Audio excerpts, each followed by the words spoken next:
"Hey, Leo," called out a familiar voice. It was Mia, his childhood friend, now a fellow artist who had always understood the depths of his soul. She burst into the studio, her hair a wild mess of colors, a reflection of her free spirit. "You still alive in here?" "Barely," Leo replied, a wry smile creeping onto his face. "Just trying to figure out if I'm an artist or a ministry leader. Or maybe both." Mia plopped down on a paint-splattered couch, her eyes sparkling with mischief. "Why not be both?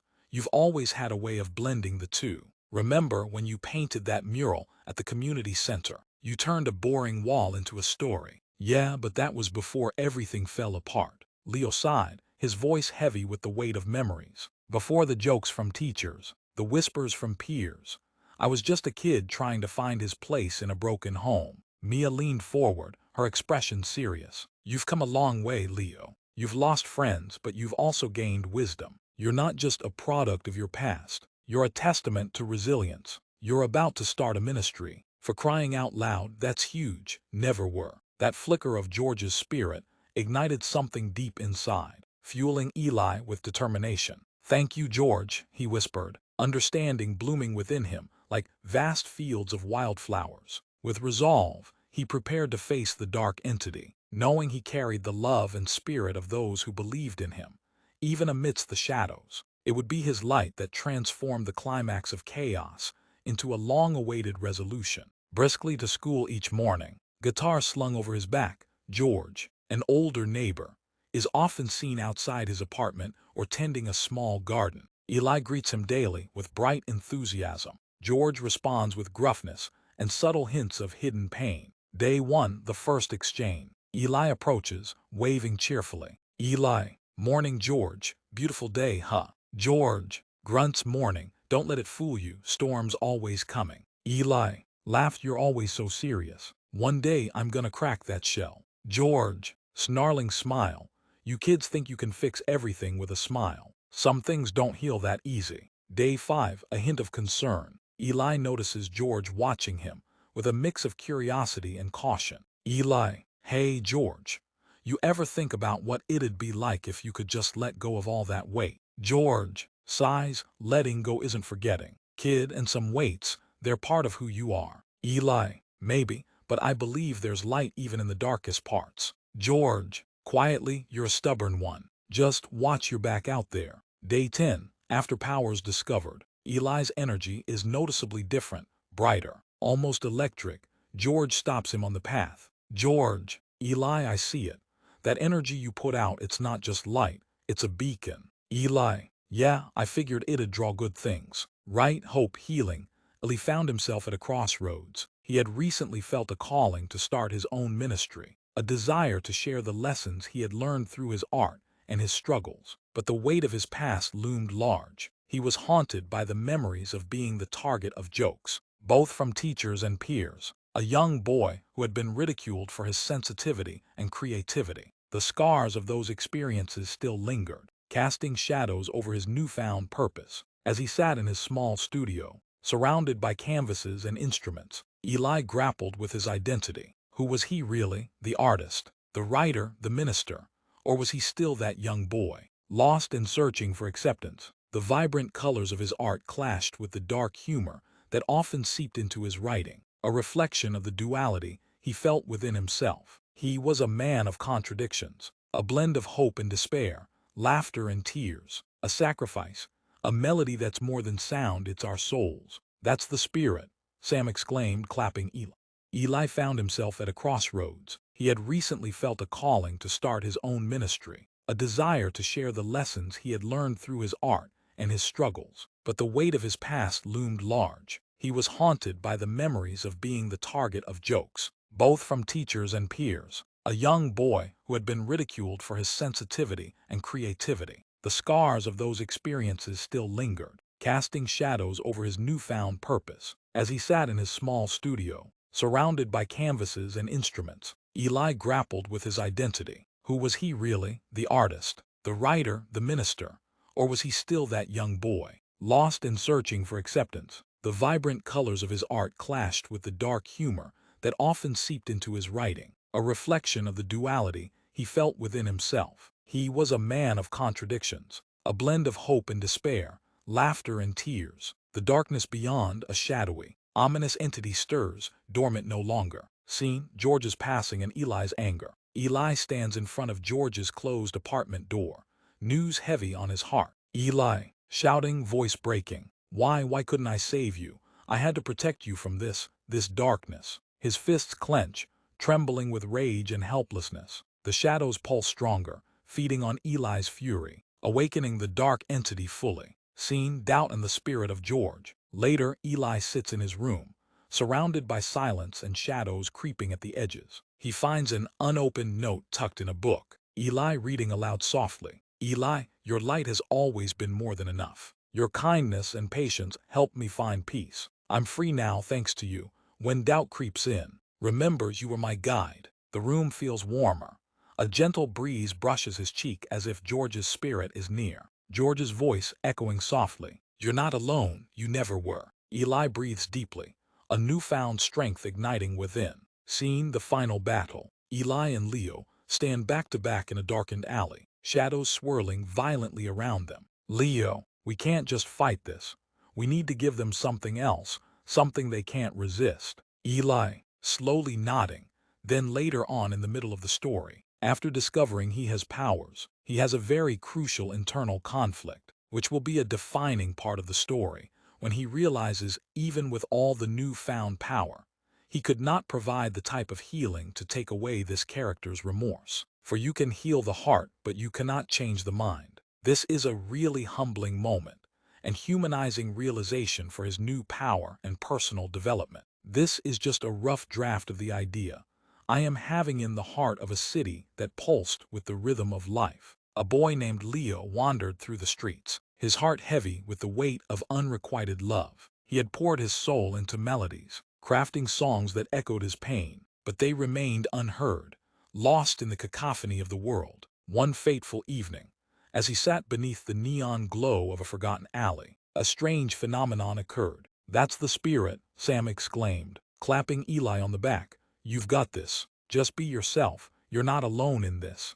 Eli took a deep breath, feeling the weight of his past begin to lift. He picked up his guitar, strumming a few chords that resonated with the emotions swirling inside him. The music flowed through him, a cathartic release of all the pain and joy he had experienced. He began to sing, his voice raw and honest, weaving together the threads of his life into a tapestry of sound. A storm brewed overhead, unleashing a torrent of radioactive sound waves that enveloped him. As the waves coursed through his body, Leo felt a transformation. The pain in his heart began to morph into a powerful energy, resonating deep within him. He could hear the whispers of the universe, the secrets of the stars, and the cries of those who suffered. With each note he played on his guitar, he discovered he could heal the wounds of others, mending broken spirits with his music. Word of his miraculous gift spread like wildfire, and fans flocked to him, drawn by the enchanting melodies that not only soothed their sorrows but also ignited hope. Among them was Mia, a girl whose laughter once filled the air but had faded into silence after a tragedy. Leo, sensing her pain, poured his heart into a song, that flicker of humanity hidden behind the old man's frown, a warmth that Leo believed was waiting to be ignited. Often, after an uplifting performance, he would spot Mr. Hargrove watching from the shadows, arms crossed and lips pressed tightly together. Yet, Leo couldn't help but feel that beneath the gruff exterior lay a heart still capable of love, battered but not irreparable. As the darkness drew nearer, Leo's budding gift became both a source of hope and a magnet for despair. The monsters that thrived on sorrow lurked in the corners of the city, feeding off of the emotions he stirred. One night, as Leo played for a crowd, the air thickened with dread, and the shadows coalesced into a monstrous figure, intent on stealing his gift. Leo, his heart pounding, drew strength from the memories of those he had healed, including Mia's laughter and the flicker of hope he saw in Mr. Hargrove's eyes, fleeting but present. In the heat of the battle, amid the fray of twisting shadows and echoing despair, Leo decided he would not just fight for himself. He would fight for Mr. Hargrove, too, this man who, despite being adversarial, lingered in the back of his mind as a puzzle to solve. As Leo faced the creature, channeling his emotions into a crescendo of sound, He recalled all the times he had greeted Mr. Hargrove, all the times he believed that the old man could also find healing. Well, that energy you're putting out, it's palpable. I've seen a shift, a buzz in the air. You know, not just the good vibes, you've also got some unseen forces lingering around. His brow furrowed slightly, concern forming in the lines of his face. What do you mean? Eli's curiosity piqued. There've been whispers in the wind, things that are not quite right, George replied, eyes scanning the horizon as if he could see the shadows lurking just beyond the light. With great power, Eli, comes great responsibility, and sometimes darkness is drawn to light. I've seen it too often. What you have, your abilities, it could be more than just a gift. I know, Eli admitted, a cold shiver tracing his spine, but I thought that was just part of growing. Maybe it's about uniting the positive energies. Sure, but remember, George said gravely, when you shine too bright, you attract those who dwell in shadows. You must be careful, Eli. A crack in the ground can lead to a full fissure. Eli frowned, recalling the flickers of unease he had felt during moments of intense energy, a slight disturbance that seemed to emanate just beyond his awareness. You think I'm bringing something dark into our lives? Not intentionally, but yes, there's a balance in nature. George's voice had a somber tone. There's an old saying, where there's light, there are shadows. We just can't let it overwhelm us. Stay vigilant, my friend. The glow of the setting sun deepened, casting elongated shadows that stretched across the yard. Eli felt the weight of George's words hang in the air, mingling with his own burgeoning concerns. I'll be careful, I promise, he said, determination slowly carving its way into his heart. Good, George nodded, relief etched on his face. We need your light, Especia. Grunts morning, don't let it fool you, storm's always coming. Eli laughed, you're always so serious. One day I'm gonna crack that shell. George, snarling smile. You kids think you can fix everything with a smile. Some things don't heal that easy. Day 5, a hint of concern. Eli notices George watching him, with a mix of curiosity and caution. Eli, hey George, you ever think about what it'd be like if you could just let go of all that weight? George sighs, letting go isn't forgetting. Kid, and some weights, they're part of who you are. Eli, maybe, but I believe there's light even in the darkest parts. George, quietly, you're a stubborn one. Just watch your back out there. Day 10, after powers discovered. Eli's energy is noticeably different, brighter, almost electric. George stops him on the path. George, Eli, I see it. That energy you put out, it's not just light, it's a beacon. Eli, yeah, I figured it'd draw good things right. Hope, healing. George, don't forget, light casts shadows. You're stirring up more than you realize. Dark things waiting. Eli, uneasy, you mean like bad energy? George, exactly, power's a double-edged sword. You shine too bright, you invite the night. Eli, I have to learn to balance it, to protect what matters. George, good, because once that darkness wakes, it won't rest. Cutscene, slight disruption. As Eli turns away, the air around him shimmers briefly, a subtle ripple in the unseen energies. Far in the shadows, an ominous, dormant entity stirs, sensing the surge. Day 20, news of George's passing. Eli stands frozen outside George's apartment, disbelief and anger burning. Eli, why now? I wasn't ready, I should have done more. His voice cracks, raw and desperate. Eli, I wanted to help you, protect you from the darkness. Unseen, the dormant entity pulses stronger, feeding on Eli's anguish. Day 30, the note. Eli rummages through George's things, finding a folded note. Eli reading aloud softly. Eli, your light has always been more than enough. Your kindness, your patience, they help me find peace. If you ever doubt yourself, remember, you were my guide. Tears fall, the room seems warmer. Eli, whispers, you believed in me, even when I doubted. Day 30, the note. Eli rummages through George's things, finding a folded note. Eli reading aloud softly. Eli, your light has always been more than enough. Your kindness, your patience, they help me find peace. If you ever doubt yourself, remember, you were my guide. Tears fall, the room seems warmer. Eli, whispers, you believed in me, even when I doubted. Final morning, encounter with the grumpy neighbor. Eli passes the sour-faced older neighbor, who has been a constant, bitter presence. Eli, morning, neighbor, grunts morning. Eli, you know, I always thought I could help you, heal your heart. Neighbor snorts, you can't fix a mind that won't change. Eli, maybe not, but I can keep trying, because even broken things deserve light. The neighbor's scowl softens just a fraction before he turns away. Closing voiceover, Eli's internal monologue. Power isn't just about strength, it's about knowing when to shine and when to hold the light steady against the shadows. George showed me that.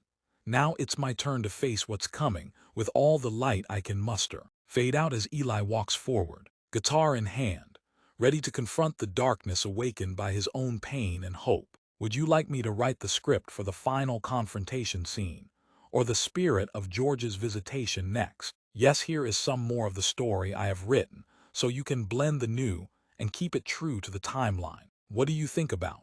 Because we already established with the high frequency and energy being put out from Eli after his powers are discovered will attract these negative energies as well as the positive. What if this moment when Eli discovers that humanity of his powers, as if it were a cut scene, the readers are hinted at the Eli's final refrain resonated through eternity, echoing in songs that inspired humanity. Each note, a testament to his courageous heart, a symphony of hope forever to impart. His melodies bridged past and future's shore, illuminating paths forevermore. The harmony of his soul, a guiding light, dispelling fears in the dark of night. Through his music, Eli's spirit remained, a beacon of truth, his legacy sustained, his story etched in time, a moral compass true, inspiring generations anew. In every chord, a lesson learned, a hero's heart forever yearned, his songs a time capsule holding fast, the essence of love that forever lasts.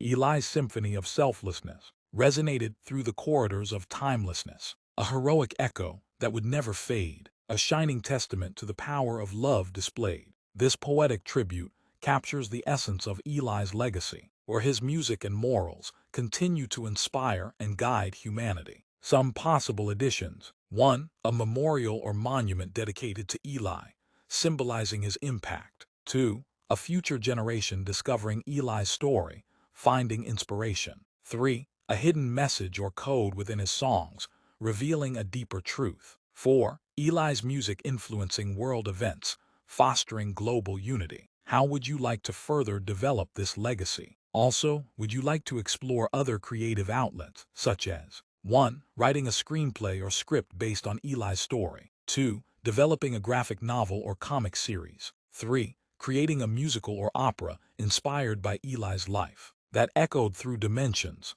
weaving threads of hope and unity amongst the chaos. As he played, the air around them shimmered with an ethereal glow, transforming the dark entities into soft whispers, shadows contorted by the brightness of their combined strength. The melody danced through the air like butterflies, fluttering between realms, finding its way into the hearts of those who needed it most. Maya, watching him with a mixture of awe and concern, felt the surge of energy enveloping her. The notes wrapped around her spirit, fueling her resolve. Eli, you're not alone in this, she called out, her voice breaking through the chorus of sound. She stepped forward, allowing her own essence to meld with his, harmonizing in a breathtaking symphony of unyielding light. Together, they became a beacon against the looming darkness, their music transcending merely a battle hymn. It was a call to arms for every being who had ever lived under the weight of despair. As Eli's sacrifice manifested through each note, the shadows fought fiercely, but their desperation only fueled the brilliance of the song. In that ephemeral moment, Eli felt connected to everything, the stars, the earth, the souls fighting alongside them. A collective force surged through him, igniting a flame of defiance that blazed like a supernova. They were not just standing against the threat, they were uniting the strands of existence into a resilient tapestry that could not be torn. One evening, as Eli was performing at an open mic night, darkness manifested in a form he had never encountered before. A shadowy figure emerged from the crowd, its presence filling the space with a chill, extinguishing the warmth of his audience. Panic surged through him, but in the face of fear, Eli picked up his guitar and began to play with every ounce of strength he had. The haunting melody danced around the figure, creating a barrier that kept the darkness at bay. But it was only a temporary reprieve. Eli knew he needed to confront this entity. He sought out Leo, the boy who had also felt the pulse of the storm and had been touched by its magic. They met at the very alley where their transformations began, and together they forged a plan. They would use their music to fight back against the darkness, preying on their vulnerabilities. An elemental battle where hope stitched itself into every chord. Their first encounter with the shadowy entities was nothing short of a battle. Sound waves clashed in a symphony of chaos, as Eli struck each powerful chord and Leo harmonized with him, their bond reaffirmed by the music pulsating between them. With every note, they pushed back against the consuming despair, chipping away at the shadows that fed on fear and hopelessness. As they fought, Eli glimpsed the true power of their abilities. Each note they played became a spark, illuminating the shadows that threatened to engulf them. However, the confrontation took its toll. The more they resisted, the more aggressive the entities became, trying to erode their spirits. In a moment of clarity, Eli realized that confronting darkness isn't merely about fighting. Sometimes it requires a sacrifice, offering oneself for the light to shine brighter. The darkness threatened to overtake him. Eli felt a sense of defeat wash over him. Maybe peace is all I can hope for, he murmured, staring into the abyss, searching for solace. Eli's heart raced as he confronted the depths of his despair, the stakes higher than ever before. He opened up to Maya, tears streaming down his face. I'm tired of fighting. I just want to find peace. In a moment of clarity, he understood that surrendering didn't mean giving up. It meant embracing the love he had around him and the music he could share. What inspired this specific tone and theme in your lyrics? Maya asked, eager to understand Eli's creative process. 2.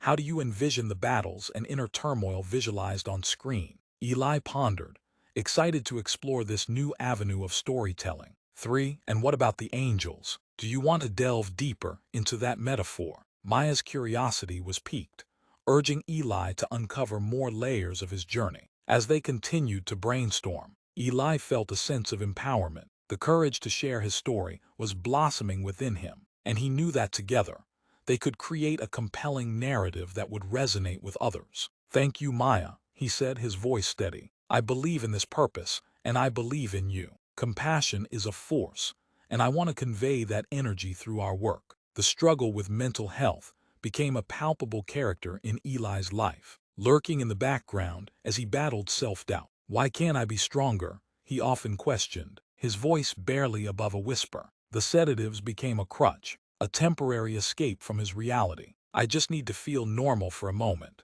Eli would tell himself as he took another pill, hoping it would dull the pain. In moments of vulnerability, he found himself reaching out to loved ones. I'm sorry if I leave you, he texted Maya one night, his heart heavy with the fear of potential departure. I just want you to know how much you mean to me.